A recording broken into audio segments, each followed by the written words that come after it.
Dreadnought Smythe here. You know, a few of my favorite things are meat, guns, the wilderness, and the Moustache Blade podcast. Douglas and Ryan always bring me the latest shaving updates. It's truly that damn good. Welcome to the Moustache Blade podcast, a show dedicated to all things facial fur and traditional wet shaving in an effort to create global facial awareness. And now, here are your hosts, Douglas Smythe and Ryan Stephen Green. And this is Douglas Smythe with your pal, Ryan Stephen Green. And welcome to episode 23 of Moustache Blade. Today's show is brought to you by HowToGrowMoustacheStore.com, where you can find Synergy shaving soap as well as many other wet shaving accessories. So please check that out today. That's HowToGrowMoustacheStore.com. And thank you, folks.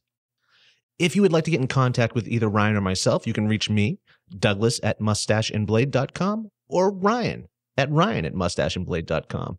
Email me. You can also call 347-333-1511. If you have any questions, concerns, suggestions, we will take them. And if there are any questions we can't answer, we will reach back to any one of our previous guests on Moustache and Blade and see if they can answer it for you on the air. So again, that's 347-333-1511. If you are outside of the United States, dial 001 first. We also encourage you to visit MoustacheandBlade.com, which will bring you to a pre-populated tweet that will aid us in getting the word out that you are listening to Moustache and Blade.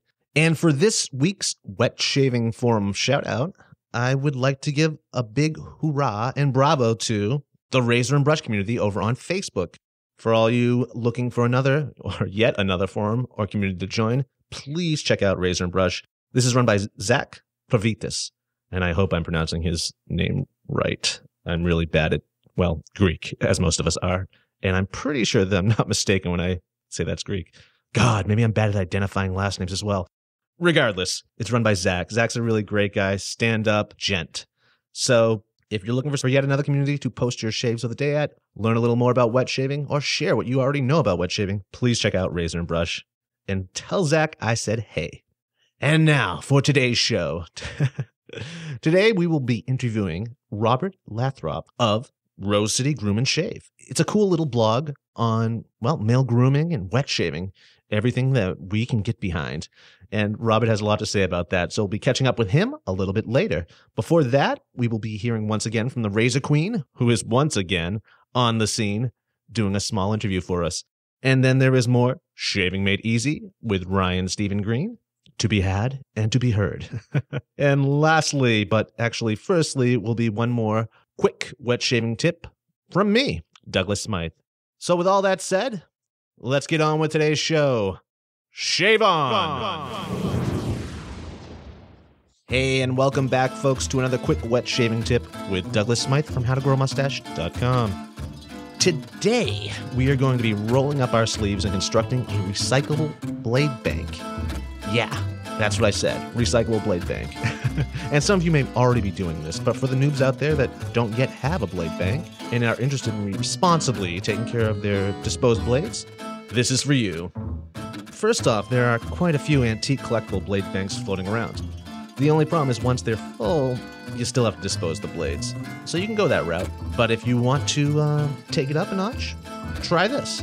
Because with our design, once the tin is full, it's simply tossed in with the rest of your recycling, blades and all.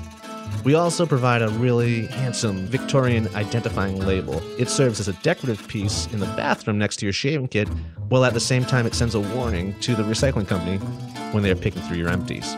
And if you'd like to check out that label, it will be available in our show notes. Also, if you have trouble following along with this audio version of the tutorial, you can find a video one at howtomakeabladebank.com. Now, blade banks. These are really interesting. Blade banks, well, they're really cool little pieces of history. If you live in an older house, you may have a slot inside your medicine cabinet labeled Blade Bank. Sometimes it's not labeled, but there's a slot there nonetheless that you probably just overlooked. What that slot was used for, well, you've probably already guessed, disposing blades. I'm willing to bet that if your house is over 50 years old, and unless it was a nunnery in the past, there, in between the studs of the wall your medicine cabinet hangs on, are probably thousands of used ancient double-edged blades. Fascinating, no? They thought of everything back then. I'm currently on the hunt for one of these old-time medicine cabinet numbers myself.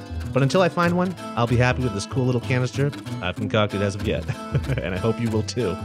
So, first things first. Go to the medicine cabinet, see if there's a slot there. If there is, disregard this entire tutorial. If not, follow along with me. What you will need. There's a couple ways of doing this. You could go this route. Some of you may already have a safety can opener, or lid lifter as they call them. This is a can opener that it's a new school can opener. It cuts the side of the can so that the lid is replaceable and it can nest back on the can. I encourage you to use one of these if you have one of these. Otherwise, another option would be to get a can of broth or some type of liquid, maybe dehydrated milk. In that case, you would just put a little puncture on two sides of the top of the can with a can opener and pour out the contents. And then try to get in there with some water, some soapy water, shake it around, empty it out, and allow it to dry for a day. This is a great way because the can is still sealed. It's not going to open up again if it's dropped. However, with my instructions, I don't think it's going to open up if dropped this way either. So, either go the can opener route or the piercing route. With the can opener, you would open it up, empty out the contents, eat them if they're edible, clean out the can, and again, clean it out well. You don't want any organic matter in there. And let it air dry for a day, or you can probably get in there with a rag or a cloth and dry it. I don't recommend that because you want to cut yourself if there's anything sharp there, but let it air dry. What you will also need is a steel ruler or a screwdriver, an old knife, or a Dremel. Then lastly, a glue gun or some really strong glue, maybe some marine glue. I don't know if super glue would hold up, but look for a strong glue. So again, with the can opener, you would open the can, empty the contents, clean out, and allow it to dry. Next, if you're going the can opener route, put the lid back on top of the can and use an old sharp knife with a point and with your hand, just pound it through. This could be dangerous, but being manly men such as we are, we fear danger not. So pierce that can. Another route that a little bit safer might be to use a Dremel, but put a slit in the top of that lid. Now using a screwdriver or a steel ruler, just bend in all the sharp edges if there are any exposed.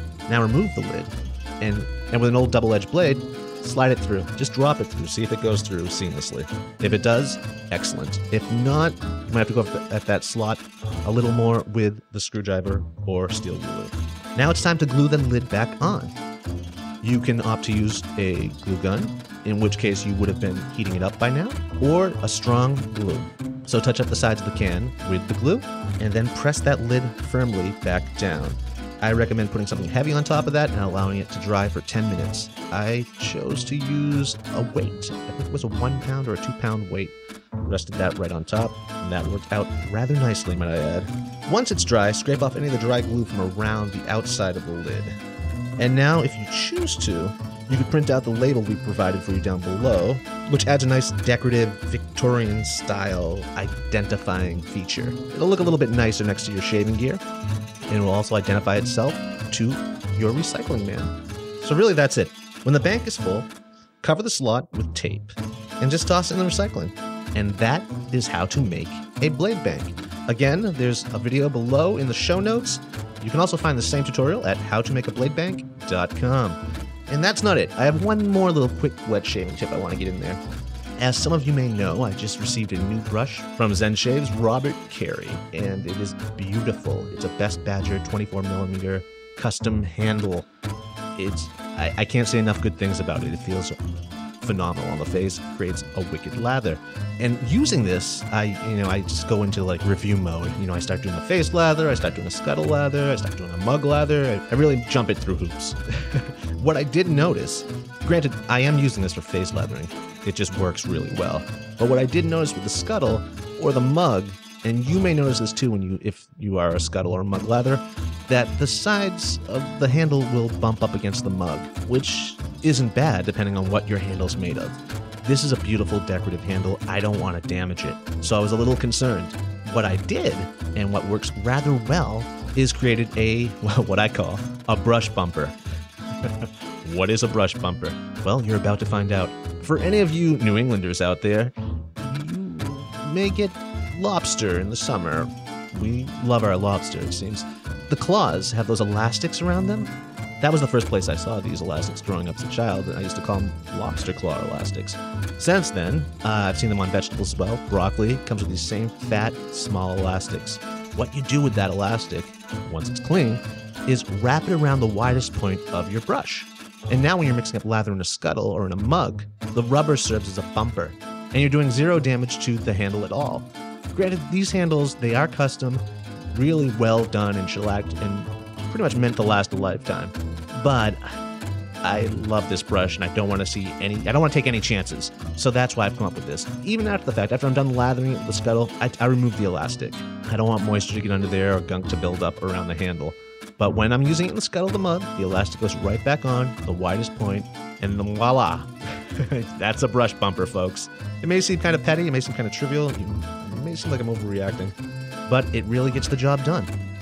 So those are my quick wet shaving tips for today. Thanks again for listening. This is Douglas Smythe from howtogrowmustache.com, and I will check back in with you next week on Moustache and Blade. Until then, folks, Stash and Blade! Hi, everybody. You're on the scene with the Razor Queen. This is Tiffany Pisarcik with Razor Emporium, coming to you live from Project Las Vegas. So my name's Justin. I'm from Dreadnought Shaving from the UK, and I'm here with CRW Group at Project Vegas. Awesome. So another one, I mean, the packaging on this stuff is just awesome. Can you tell us a little about your brands? Well, Dreadnought Shaving was introduced to fill the market where we saw a lot of traditional brands with the shaving cream and the Badger brush. And we thought, the traditional is best. But there's nothing out there to cater for the young man trying to look to get into the old way of shaving. Someone to introduce them. They might be a little bit on the edge, and we wanted to, really appeal to them. So we decided to chuck a big Spartan logo on all of our packaging, which is really eye-catching, and we really hope it just brings the youth in, and even the old people as well can add a little spice to their shave. Awesome. So what got you into wet shaving? Did your dad teach you? No, I must admit that I was foreign to the whole concept until I sort of saw this job advertisement come up, and I went in there, and just the whole world took me by storm, really, because you don't really realise until you're into the actual world of this traditional shaving how big it is, and the variation and everything that's got going for it. So I was a slow learner, but I slowly got there and managed to work my way up from a double edge to a Chevette razor, and now I use a straight as well. So it's all in the learning, and I'm still learning. I think we're all still learning. So you're obviously super passionate about what you do outside of now this is your profession, but what really did it for you? You come in and you take hold of a brand, and something's there where you just want it to succeed. And it's, for us at Dreadnought, it's not about the money, it's just spreading the word of a quality shave. We don't like anyone that comes to us and says, I'm having trouble with shaving rash, shaving irritation, and we want to stop that. The old ways are the best, and they should be, preserved for as long as they can. So that's where we're at with it. Super. Well, thanks for joining me today, Justin. Well, thank you very much as well. It's time to relax, and you know what that means. A glass of wine, your favorite easy chair, and this compact disc playing on your home stereo. Wait a minute, that's something different. It's actually time for Shaving Made Easy with your host, Ryan Stephen Green. Chapter 8, How to Strop the Razor. Place a hook in a door or a window casing about 4 or 5 feet from the floor. Put the ring of the strop over the hook and hold the handle firmly in the left hand as shown in the accompanying illustration. The strop should be pulled tight, not allowed to hang loosely. Otherwise, the edge of the razor will become rounded and require frequent honing. Open the razor so that the handle is in line with the blade. Grasp it firmly with the right hand, the first 2 fingers and thumb holding the razor just back of the heel, so that perfect control is had of both the blade and handle. With the razor held in this manner, it is an easy matter to turn the razor back and forth from one side to the other. Lay the blade flat on the further end of the strop, as shown in Figure E, with the edge away from you. Draw the blade toward you, always keeping the heel of the razor in advance of the point. When at the end of the strop, rotate the razor on its back till the unstropped side of the blade comes in contact with the strop, as shown in figure F. Then, with the heel in advance, push the razor away from you until it reaches the further end of the strop. Again rotate, and continue the stropping until the razor is sharp. Always hold the blade at the same angle and perfectly flat on the strop. You will observe that the stroke is exactly opposite to that used in honing. In honing, the edge is in advance. In stropping, the back. During the operation, the back of the razor should never be taken from the strop. By observing this and always turning the blade on its back instead of on the edge, you will avoid cutting the strop. Beginners should not attempt to make a quick stroke. Let the stroke be slow and even, developing speed gradually until a complete mastery of the movement is acquired. If the razor is in good condition and not in need of honing, 15 or 20 strokes in each direction will be sufficient. If, however, the razor should require honing, no amount of stropping will put a keen edge on it. It will usually be necessary to strop the razor each time you shave, and with stiff beards, more than once may be required. Chapter 9. The Brush. Purchase a good brush. The cheap ones are usually the most expensive in the end and nearly always prove unsatisfactory. It should be remembered that the vital part of a brush is in the setting, and particular attention should therefore be paid to that part of it. Cheap brushes are commonly set with glue, rosin, or cement, which soon cracks and becomes unadhesive, whereupon the bristles fall out. We recommend a brush made of bristles or badger hair and set in hard vulcanized rubber. A brush so constructed with wood, bone, or ivory handle and hard rubber ferrule will not shed the bristles or crack open, and with proper care will last for years. Do not leave the lather to dry in the brush, but after shaving, rinse it out thoroughly and dry the brush with a towel before putting away. The cup and brush should be kept clean and away from dust. Once a week, they should be washed with hot water. Chapter 10. The Cup. The shaving cup should be of earthenware or china, and large enough to accommodate the ordinary round cake of shaving soap. Some cups are made with 2 compartments, one for the soap and the other for water, but this arrangement is unnecessary and, in fact, not so convenient as the ordinary cup, for it leaves too little room for making the lather. If possible, the cake of soap should entirely fill the bottom of the cup so that no space is left between the soap and the sides. Otherwise, water will get in and keep the bottom of the cake continually soaked. If it is found that the cake does not quite fill the space, take the soap out and warm it until it becomes somewhat soft. Then put it back in the cup and with the hand press down the sides all around, thus flattening out the cake until it quite fills the intervening space. If at any time the soap should cleave away from the sides of the cup, it should be pressed back as at first. This will be found the most convenient way of using the soap. Great care should be taken to keep the cup scrupulously clean, rinsing it out thoroughly each time after shaving, in order to remove any lather that may have been left unused. Keep the cup away from dust. Some use the sticks of shaving soap and make the lather on the face. While this is permissible, we think the better way is to make the lather in the cup and put it on with the brush. Thus concludes Chapter 10 and today's reading of Shaving Made Easy. Well, now we would like to welcome a very special guest to the show, Mr. Robert Lathrop of Rose City Grooming and Shave. Welcome to the show, Robert. How are you doing today? Howdy, Robert. I'm doing great. How are you guys doing? Really, really well. It's so great to have you on board here. And for those of you who don't know, Rose City Groom and Shave.com, you should definitely check it out. It's a killer little blog that Robert runs on all things male grooming. It covers a lot of topics, waxes, pomades, and most importantly, wet shaving. So, yeah, it's just great to have him here with us today and just do a little shop talk about things that interest us the most. So that said, who is Robert Lathrop?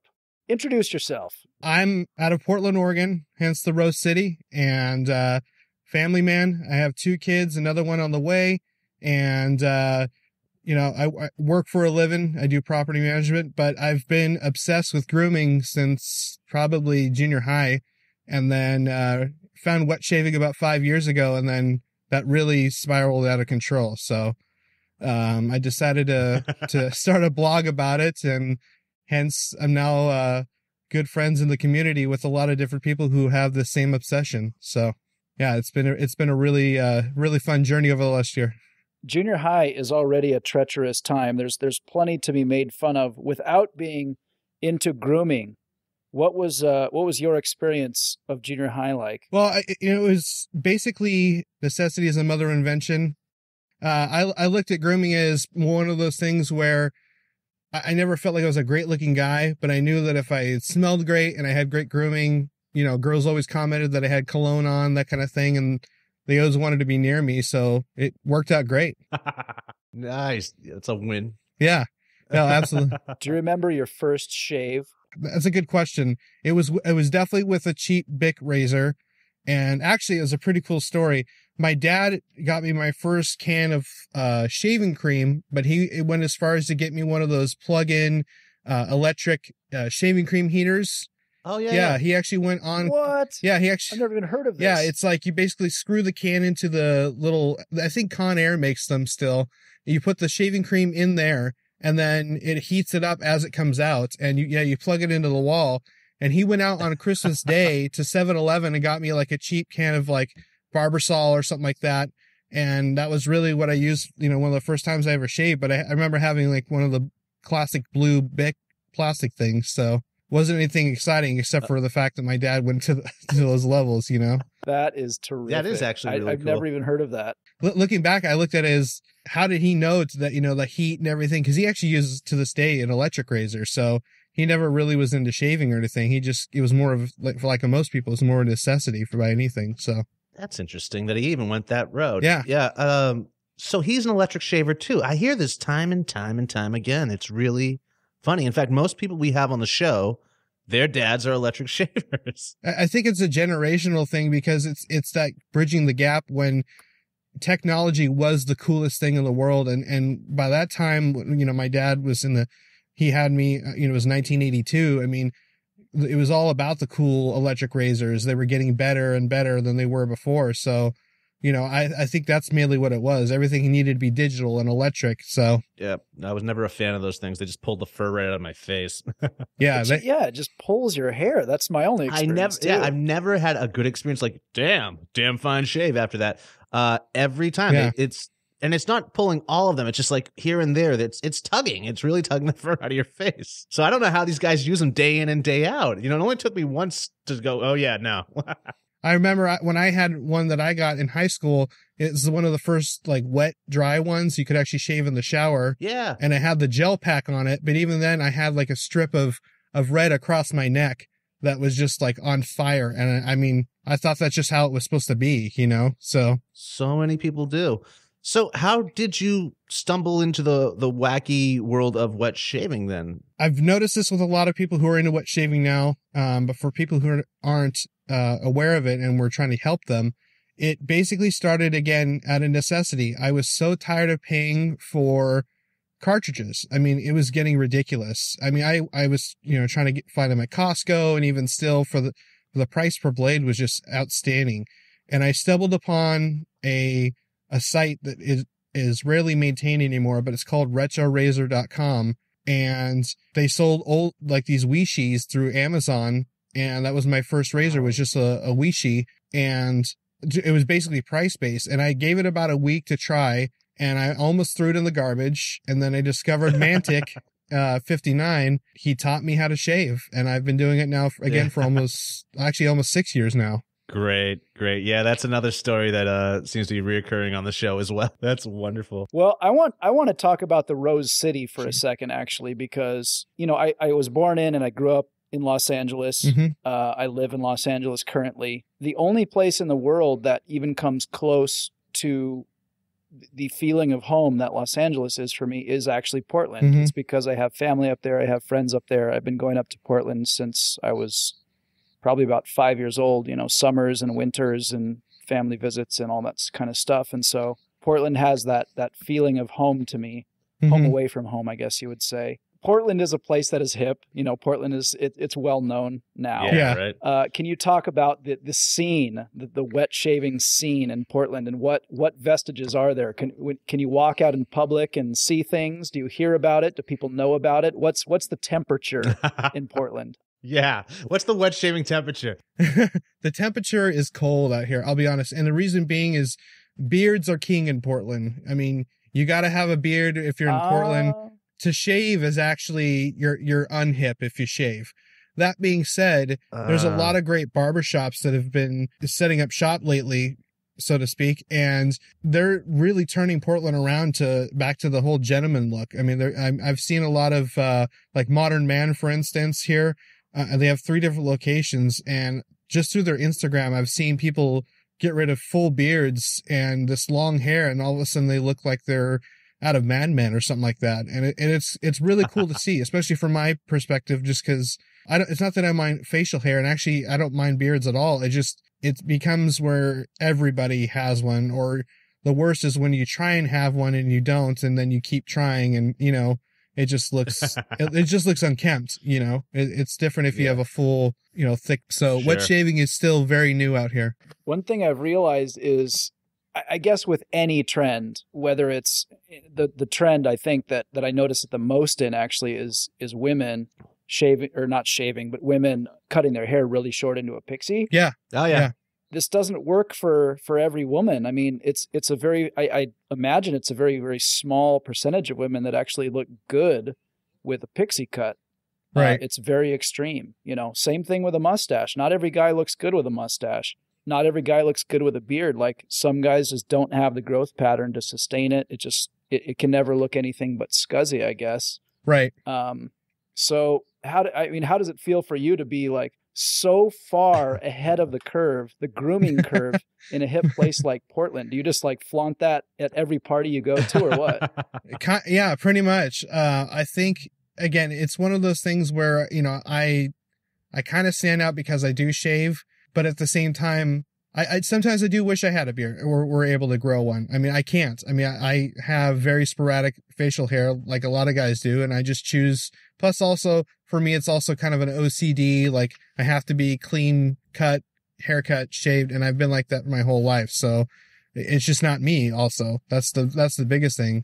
And I think that the more people are true to who they really are, I mean, both of you guys are rocking amazing mustaches. That's true to who you are, though. It's how you wear it, as opposed to just if you can. And one of the reasons why I don't have a mustache is, honestly, my daughter hates it. So that, you know, I'd rather get hugs from my daughter and not be, you know, shunned away. So I had a pretty good one going back in November. You did. And, you know, okay, your daughter, we can write her off now. There's another one on the way, you've told us. Yeah. Start this one off right, you know, and have the mustache there when she shows up. Exactly. And it's going to be all good in the hood. Yeah, there you go. There you go. Now, let's talk about, besides Rose City, well, actually, no, Portland. Let's talk about Portland. Portland, as we have been talking about it. It's a worthy topic. I love Portland as well. McMinimans. Yes. How many? There's like 4 of them, or 4 locations? Or is it 3? Actually, 4? There's a lot of locations. That, isn't it? Yeah, they're up in Portland, though. In Portland, I'd say there would be at least 9 or 10. Is there really that many? Yeah. So what they do is, it's actually a really cool concept. The brothers actually scout out locations that are ready to be demolished, and they actually have a lot of historical history to the city, and they pay the money to have them renovated. Kennedy School is actually a really good example of that. They renovated an actual old school here in Portland, and now it's a restaurant, and actually I think it's a hotel as well. Yeah, it has a pool, like some type of a heated pool in there. Yeah. Also, is this the one right downtown you're talking about that goes underground? Yeah. That's off of 23rd. What's the one that was repurposed like a poor farm? That's not inside Portland, though. Do you know what I'm talking about? It's like a repurposed I'm sorry, farm. Which one is it? It's outside of Portland, this one. It's a big, it's awesome. It's so awesome. It's like Alice in Wonderland. It's out in Forest Grove. You gotta go there. Forest Grove. Okay, it's out in Forest Grove. Yeah. That one's pretty cool, too. That was just amazing. It was amazing. It has the little red shed. Yeah. That's the one. That one's in Troutdale. Sorry. That one's in Troutdale, and that's the Edgefield. Yes. And they have the little red shed. Thank you. That's the one. Yeah. They make the best gin. Pretty amazing. Minimans is like some of my best gin. Yeah. No, I was so trashed by the time I left that place. I mean, I was playing skee ball. I was all over the place. I heard I had a really great time. God. Yeah. Yes. Okay. On the All right. topic of Portland, Oregon, Robert, you live there. Give us 3 things that are true about Portland and 3 things that are false about Portland. Okay. Portland. First thing that's true, it is weird here. 2, people are very nice here. See, it is weird. It is weird. Yeah. I don't even acknowledge 2. People are very nice here. And 3, beer does flow like water here. For things that are untrue, it isn't weird here, as weird as people think it is. And I can go into that in a bit. 2, I don't know. I can't think of anything else. I'll be honest. I can't think of anything that's untrue. Do you have any examples of rumors you may have heard out here? Or It rains all the time. it does. Okay. Oh, It there does. you go. But That's a good the one. actual rainfall, yeah, that is a good one. That's the actual rainfall percentage is actually, I think we're like down in the 15, 16 area. It's not even as close because it's not as much. It just lasts longer, if that makes sense. We have a lot of mist and overcast. So Yeah. Okay, I've got a third. I can pitch in. okay. You have to visit Voodoo Donuts when you go to Portland. No, Not true. Voodoo it's not Donuts true. is the most It's not even a donut. It's terrible. Well, I wouldn't say it's okay. I'm gonna disagree with you on that. It's not terrible, but there are better donut places here. There's one actually out here in Aloha, Oregon, and it's called Every Day is a Donut Day, and they make one of the best donuts I've ever had in my life. So, and they're not on Food Network or anything like that. So, Voodoo Donuts. No is donut overrated. place should ever be on Food Network. Okay, we can at least agree that Voodoo Donuts is terribly overrated. It As is, but is it is Cacao. cacao. I went to Cacao and man, yeah, no. It was a big letdown. So as far as like Portlandia, the show, also, I mean, there is a lot of scary truth to that show. I mean, I'll be honest, there is a lot of scary truth to it. I mean, Oh yeah. Sundays you'll drive around Southeast Portland. There are people who will wait for hours just to have brunch somewhere. I mean, it's ridiculous. Yeah. So there is a lot of truth to that show. That show resonates with me, or did as well, because I live in a college town, and Northampton is right next door, and it's this whole valley that I live in.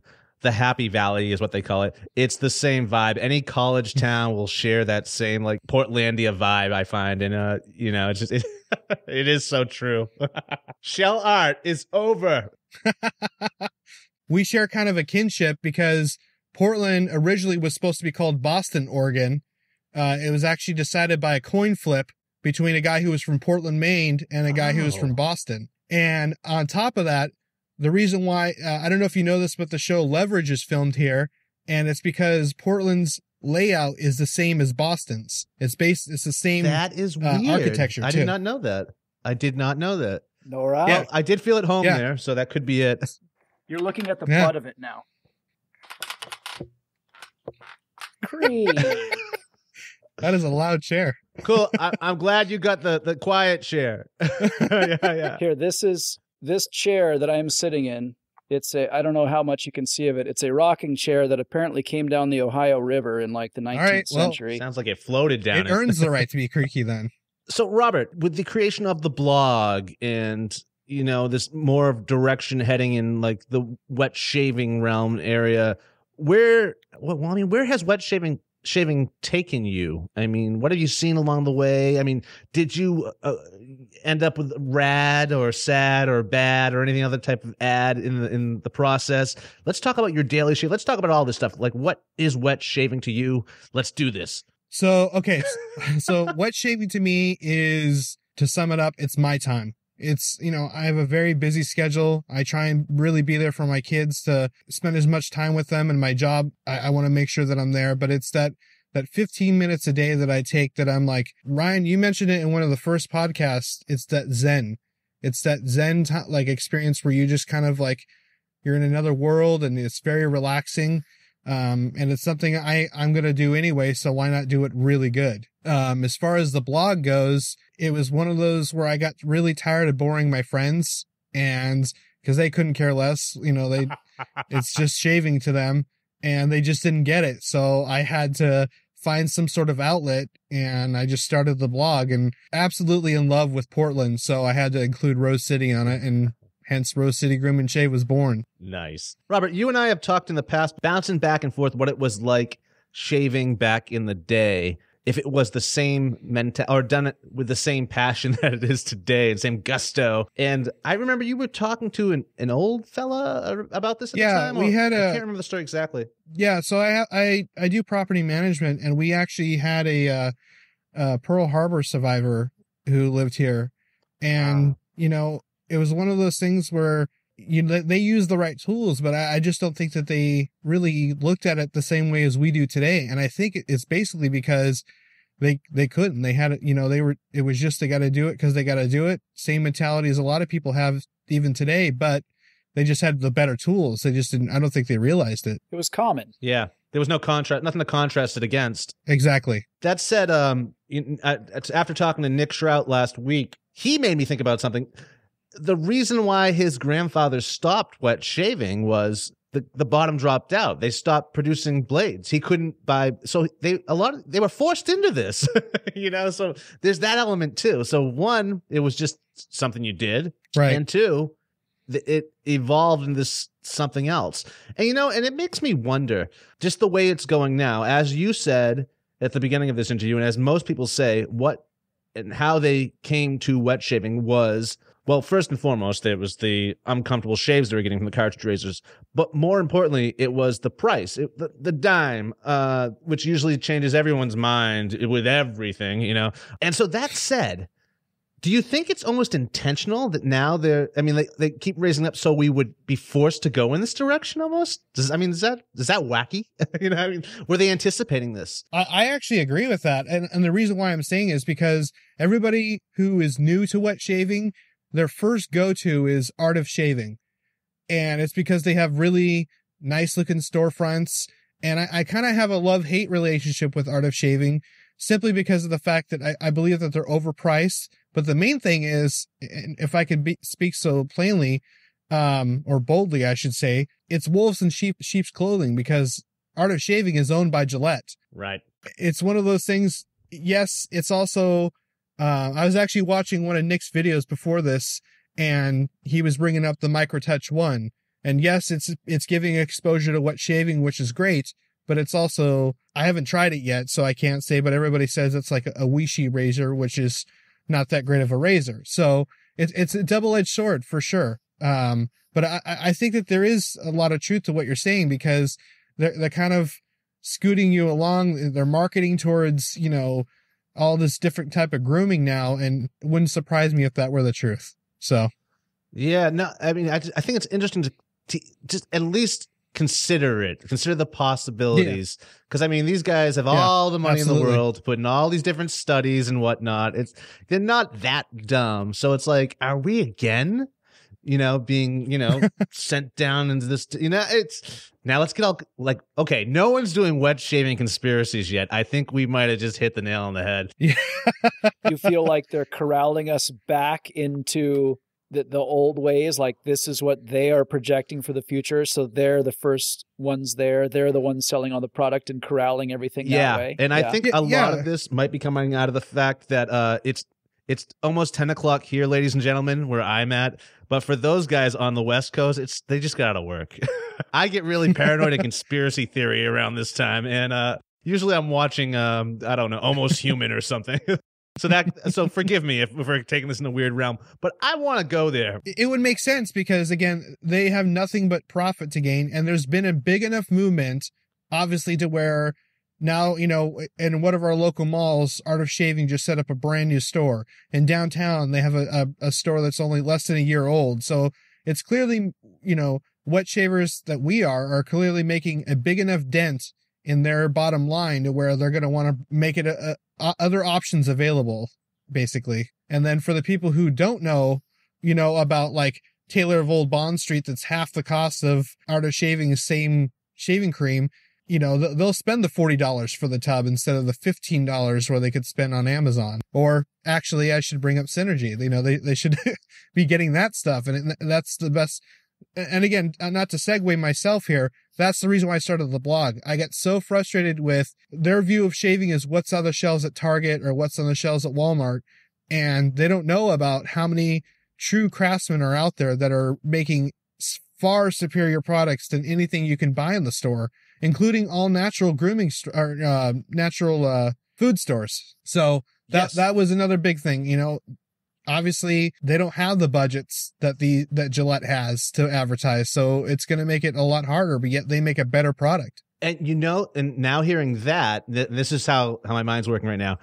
Let's look at what the music industry does. At least where we are right now in the music industry, there's no real scene or one sound. So what the industry does, since they're not really making money off of albums anymore and haven't really been for years, is rather than they go in and just sign a band like that, they want to watch the band grow first and build their own audience, put all their own time and money into creating a buzz before they swoop down and pick them up. Are they maybe doing the same thing with the artisans right now? Are they sitting back and just watching?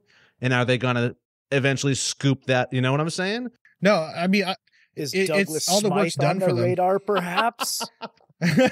Exactly. And that's any good business they want the work done for them by the time they get in there, No, So, absolutely. You did all the R&D, and then on top of that, if you already have a following, which we know that men are extremely habitual, so therefore they're going to stay with the product, even if they don't realize that it's basically now something completely different. Yeah. So, Ryan, how do you feel about this? I get ill when I think about it, to be honest. I could put myself inside of the situation as that artisan, even though I'm not. I'm an independent filmmaker, so there are probably some analogies there. And in fact, at this moment, I am signing paperwork to distribute my feature film Circle the Wagon. So there's an analogy there, I guess, but it's not like Universal is picking it up. It's not like Yet. Fox Searchlight is picking it up or something. It's small time. It's like a local artisan getting into your local Whole Foods store or something like that. Well, that's a nice little step. Like, I make my own soaps and now they're being sold at my local Whole Foods store. Like, that's kind of the level that I'm at. Like, to even conceive of or think of colossal corporations just plucking like cherries off the tree, tiny businesses, it really makes me ill, even though I understand like that's how capitalism works. That's what it is. And for the artisan, it's probably a good thing. Like, your ship has come in, it's not like you're being forced into that situation. You're choosing to sell to a bigger entity. I mean, my dad did this with his gardening business when I was a teenager. He grew this gardening business. It was worth a certain amount of money. He didn't want to be running it anymore. And a bigger company came, bought it from him, and he made as much money as he would have if he would have kept working for 10 years. I mean, it makes total sense for somebody in that situation. So I can sympathize with that. It's just the corporate end that's the part that I get ill, because they just know so much. There's just no access to it for a guy on the street to know about. You just see the signs, you see the art of shaving showing up. Why is this? What is this art of shaving? Whenever I have never heard of something, and then all of a sudden it's in my face all the time, like, I mean, pick your pop star. I don't want anything to do with it. I don't care that they've worked to get to that spot. It's a machine that is putting them in front of my face, and I don't want any part of that. I wanted to learn things. I want to discover things. I want to have conversations. I'm really on my soapbox now. Take it from me, Robert. Take it. Homogenization. No. I honestly, I couldn't agree with you more. Being able to deal with these different, again, I met Douglas as a review. I emailed him through Etsy, and this is a long time ago. And it was one of those things where we've been able to develop this relationship, and this is not like anything that's new. I've been able to really meet some amazing people who have a deep passion for their products. And honestly, a lot of them also are women too, who don't even use them, but it was kind of one of those things where they were good at what they did, and now they make really great products. I think we both know Stephanie from Southern Girl Soapery.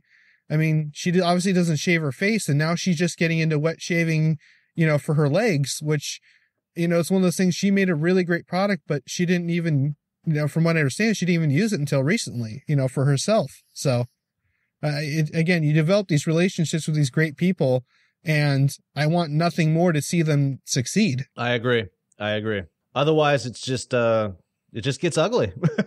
And that's the thing, too, is if corporations are coming in, and you see this is also something that goes on, fighting amongst themselves, the divide and conquer like thing that the corporations allow to happen with the small bands, musicians, artisans amongst themselves before they come in even. They want to divide you. They want to separate you. They don't want you working together, so it's easy pickings for them. And you see that as well. I don't know why I'm talking about this. I think it was something you said that brought that up, but you know what I'm saying? I just see such a correlation between just thinking about it this way now. And this is probably the first time I've ever thought about it like this.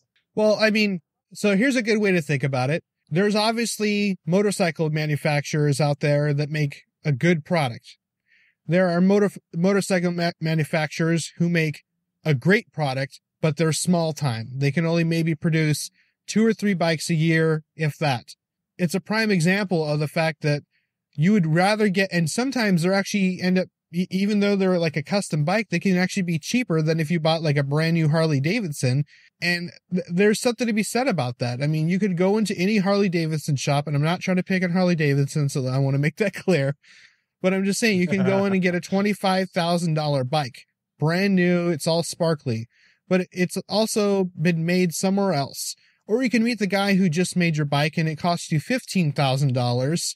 And you could always go back to him and say, hey, I wanted to add this or something like that. And there's something to be said about that craftsmanship. There's soul to that, where the other products, to be honest, I mean, they were designed in probably some boardroom, and then they sent the designs down to the, manufacturing plant, and they just pop them out like Pez. So that that seems to be the overarching story to me. Is it's not even about the blades or the razors or the straight edges or the soaps or the brushes or anything else. The overarching story to me is a generation is growing up that's been completely aborted from anything real. There's this veil of corporate America over everything that we've experienced in life. And whether it's the rocking chair I'm sitting in, or the coffee table in my living room, or even the coffee beans that I grind to make my morning coffee, there's a desire to know the people who are providing these things for you. There's a satisfaction in having less, but knowing where it comes from, rather than just cramming your house or your life with stuff because it's cheap. I think the wet shaving thing to me just really, really ties into that in a different way, though. It is, yes, being involved with an artisan like Doug, but it's also reacquainting yourself with your own face. I mean, I've been divorced from my face my whole life because I've been shaving with products that are meaningless, that I don't even know, It's true. I finally know what my face is like because I'm in control. Yeah, no, I completely agree. When you were able to, let's just use Synergy, and I'm not trying to make this a huge commercial for Synergy, but I'm just saying I'm looking at the logo on Douglas's microphone. So, but I'm just saying, it's one of those things where the group that, Wet Shaver Review and any other group, or if it's just some guy off the street, they know that this was a handmade product. And the very fact that this product, $14, $15 plus a couple bucks for shipping. But anyway, it came from someone that you can actually email, and they'll email you back, as opposed to you're being put onto, press 2 for help or whatever.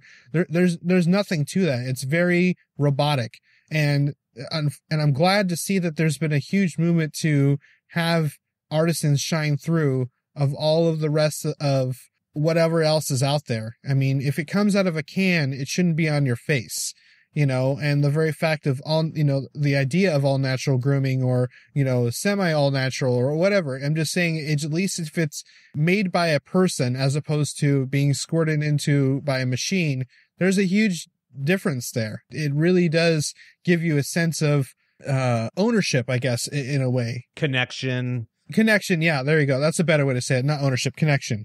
Actually feel a shift. Like you do feel the difference, whether it be psychological or effect of the product itself.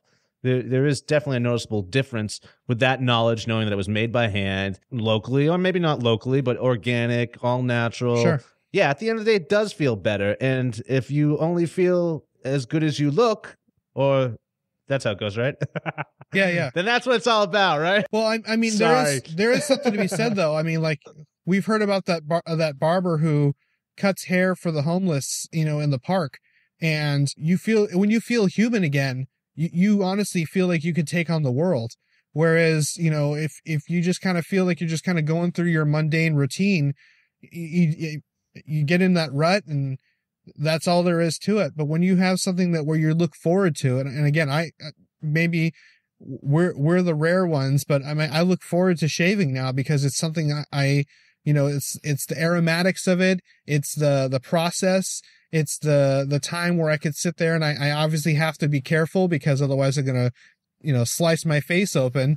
So, I mean, there's something to be said about taking that time and again, really slowing things down in our very chaotic world. So I flew to Austin, Texas recently, and my blades were taken at the airport. I lost a full 80 cents worth of rapiras. And I wasn't worried about that so much as just being able to find some blades when I got to Austin. But I did happen to know that Charles Roberts is in Austin. So I thought to myself, all is not lost. Charles Roberts will help out. And sure enough, he did. That's awesome. But during the 24 hours, literally for the first time, okay, let me rewind a little bit more. And I hope I don't derail us too much here, but it's totally in line with what you were just saying, Robert. For the first time in my life, I have shaved every day for the past 8 months.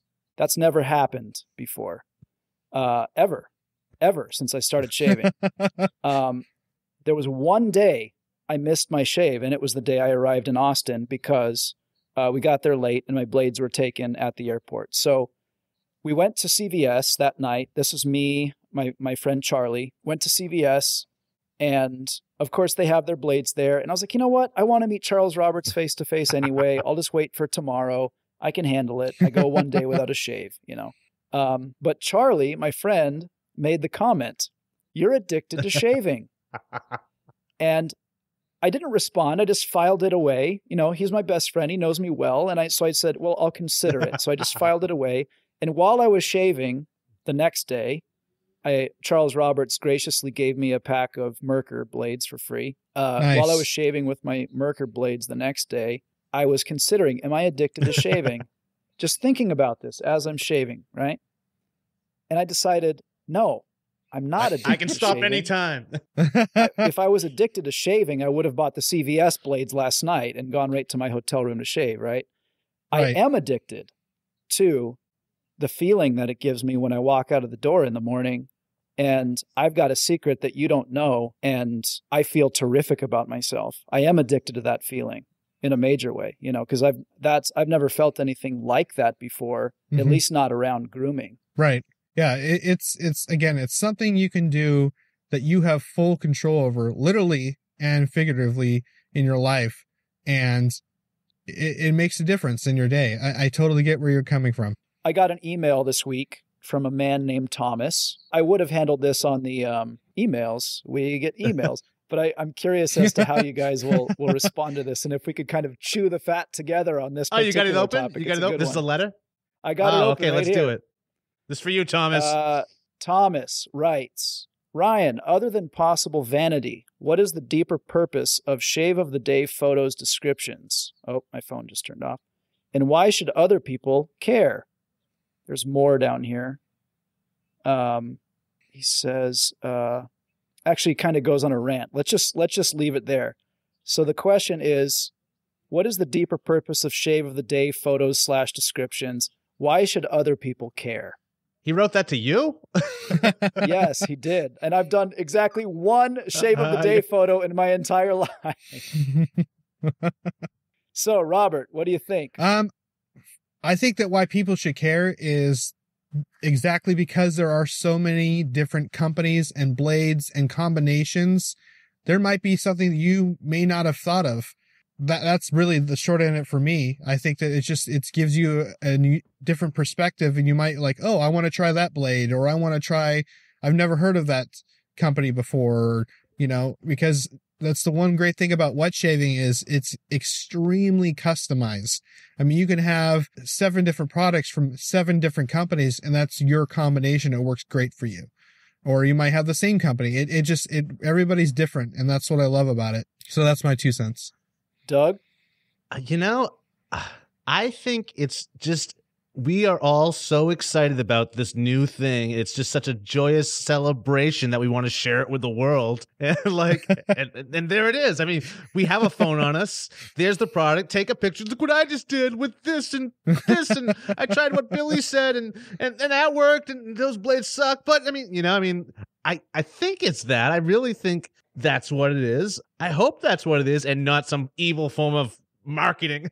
They got it figured out. I'm telling you, they're using us. No, it's Gillette posting all these shave of the day photos. I really, I think that's what it is. We're all really excited and want to share this stuff. And you know what? It keeps you excited, and it keeps you trying new things, not necessarily buying new things, because you can trade. You can have stuff played forward to you. I mean, there's pass arounds going on, so it's not all about consumerism. There, it really is like just like a celebration. We are excited about this. That is the word, man. It is. That's both of you nailed it on the head, I think. And when I considered Thomas's email, the first thing I thought was, I had that same question when I started out. Why are people posting all these photos of their shaves? And when I started actually thinking about it, it was like, because guys are so happy to be doing this. It is a celebration. It's an acknowledgement of something new and exciting in life. And how could you have a problem with that? I say God bless the shave of the day. Hear. Yeah, no, I agree. And it goes, I mean, you can get out of work and blow off some steam at the bar or watching sports. Those are all different other, just ways of blowing off steam, letting off pressure from the everyday grind. And that's been fun for a while for all of us. But this is something completely different. This is we found another pressure tap somewhere. Again, there's an intimacy to this as well.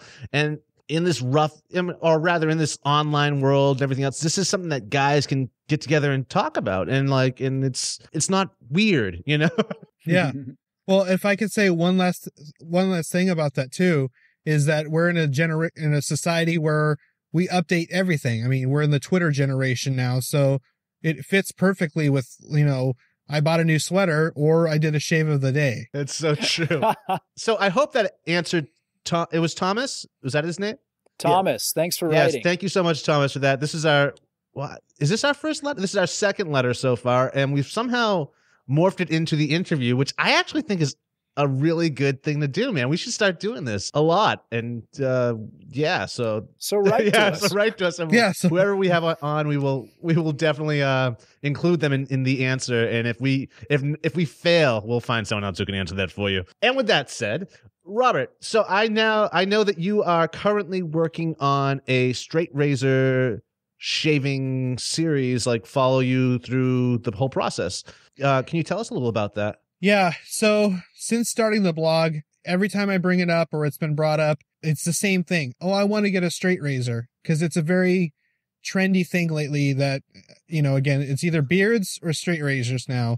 The problem I saw with it is I've gone through, extensive process. It took me a while to get used to going from a cartridge razor to a double edge razor. That takes some time to get good at it. I mean, I know Ryan's just starting to do it, and I know Douglas, I think you said you're going to get one too, but it's a whole... I got it. Okay. Yeah. So it's a whole different beast. And I literally have filleted myself on my face to where I actually have a scar now. It's something where, you don't just jump into it if you want to do it properly. We're talking monk Zen level as opposed to just, normal Zen level, I guess. So, and I've heard from barbers, to get really good at it, it takes, 4 to 6 months of practice to get really good. Cause that blade is not forgiving. It will not bend. It does what it's going to do. And anything in its way, it will take out with it. So, I started this Right. series, I'm going to be starting it here very shortly, to kind of, because I'm not good at it either. I actually, again, like I said, I've cut myself many times and I just put it away and then go back to my double edge because that's home for me. And but I want to show people, not that it's a tutorial by any means, it's more of just a documentary type thing, and it's not to discourage people, it's just to give the reality of what it really is. And coming from somebody who is already good at double edge shaving, which, you know, if it's a jump from cartridges to double edge, as you can attest, I mean, the jump from double edge to straight razor is again as far, if not farther, in terms of the learning curve. Yeah, I look at it as like cartridge razors are like crawling, straight razors like driving a Ferrari. And so, I mean, that's a huge jump to make. So, and it's not, again, not to discourage people. It's more just to educate that it's harder than it looks. It takes a lot of practice. Reality. Yep. Reality. And now let's escape reality once more. Jedediah Smythe. Not Jedediah many people know who the voice is behind Jedediah, who's been doing our commercials on our podcast for the last couple of months. I'm sorry, Robert. I have to out you on this one, but it is none other than Robert. Wait, what? Yeah, that's right, Ryan. It's Robert. Yeah. Jedediah Smythe is not a person. I know. I'm sorry, people. Doug. He's a person in all of us, actually. Yeah. Yes, we all have a little piece of Jed inside of us. Yeah. Where did this even come from, Robert? I don't even remember. I think you just made me a commercial and sent it to me. Yeah. Okay. So it originally started that I've been wanting to open up a wet shaving store here in Portland, under the same name, Rose City Groom and Shave. And I think a lot of people are familiar with Motel 6 and Tom Bodette. They're synonymous, even though aside from the voice, Tom Bodette has nothing to do with Motel 6. He's a writer. So, we'll leave the light on for you, so I wanted to do that. And, the store is something where it's going to be down the road, especially now that we have the new one on the way, the new kit on the way. And so I'm very passionate about Synergy shaving soap. It comes from the heart. And I wrote the commercial, and Jedediah is a compilation of, my friend David and a couple of coworkers, and just kind of a stereotypical mountain man. And I wrote the commercial, recorded it on my brand new microphone, and sent it off to you. I had no clue that you would actually put it in the podcast. I thought it would have just been a funny joke, but and then it just kind of spiraled out of control from there. So it's great. It's the one thing my girlfriend actually looks forward to in each show. How dare she? Yeah, I don't know whether to be sad for you or happy, for myself. So I'm still trying to figure that one out too. Well, it just goes to show there's something for everyone in Mustache and Blade. Apparently, it really is. Oh man. Well, I've had such a great time tonight. Tonight for me, it's probably the afternoon for you boys, but it's just been really great having you on the show with us, Robert. Now, where can people find out more about you? Yeah, so I'm at rosecitygroomshave.com, and I do a lot of stuff on Instagram as well. Yeah, those are really the two places you can find out more about the blog. Excellent. Ryan, do you have anything? I was going to bring up this. You can decide whether you want to use it. No, go. I love it when we... Douglas Smythe, the man, the mystery, the legend, is an entry on your blog, Robert. And I'll admit, I was a little bit disappointed to find out that it was written by somebody else, though the anecdote itself is true to who I know Douglas Smythe to be as well. But I just wanted to get your take on Douglas Smythe, the man, the myth, the legend. Oh boy. Why do you do this to me, Ryan? I'm still not convinced that, that he's not a secret agent. And, I think that soap was just a cover, but he just got really good at it and just went with it. So I've heard this before. No, an ex-girlfriend's mother thought like I was a secret agent. You got the look for it for sure. No, for me, Douglas Smythe, if I could sum it up, is in one word, is just passion. Passion for the craft, passion for spreading, the word of wet shaving. It's passion, and it goes into every product. I've tested a lot of different products from Synergy, and honestly, that's why I kept writing the commercials, not to bring it back to me, but that's why I kept writing the commercials. It's your interview, man. No. I mean, that's why I wrote the commercials, because I really did believe, and I really do believe it's that damn good, so. So, yeah, it came from the heart, and it's because I see, and plus, honestly, Douglas has been absolutely instrumental in helping me get Rose City Groom and Shave to where it is today. For what little following I have right now, I mean, he's been a huge help for that. Not to talk about him like he's not in the room, but yeah. So I can leave. It's passion in one word would be the best way to describe Douglas Smythe. You guys. Thank you, Robert. I really appreciate that. Thank you. No, absolutely. I appreciate the opportunity of being on here as well. I've been listening to every episode since day one, and it's very weird to be in this seat now. And I feel kind of like a rock star, I won't lie. But again, you guys are doing a great service to a lot of different men who are on the lost path of cartridge razors. And I think that when they hear the calling of Moustache and Blade, they'll be able to, find their way back to the promised land. Mustache and Blade! Not to be dramatic, but tell me this. You've been listening to the beginning, and since the beginning, and now you're here on the show. From my end, and maybe from Doug's too, I feel so much like, man, we just been flying by the seat of our pants, and each time it's a little bit different. We learn a bit more. We add this here, we try this there. If it doesn't work, we just leave it behind. What's it been like on the listening end, I guess? What has the evolution of Moustache and Blade been like up until That's this a point? great question. That's interesting, Ryan. Oh, you're not talking to me. Yeah, I was talking to Robert, actually, Doug. Sorry. I think, honestly, from a listener's perspective, it's like when you listen to a really good band and you kind of grow with them. There's a maturity level that, at first they start off and they kind of are putting things together, and then they kind of find their stride and they really start going with the formula that works. And it's also great that you guys aren't willing to adapt. I mean, the takeover show, which I was happy to be Clementine Smith for that.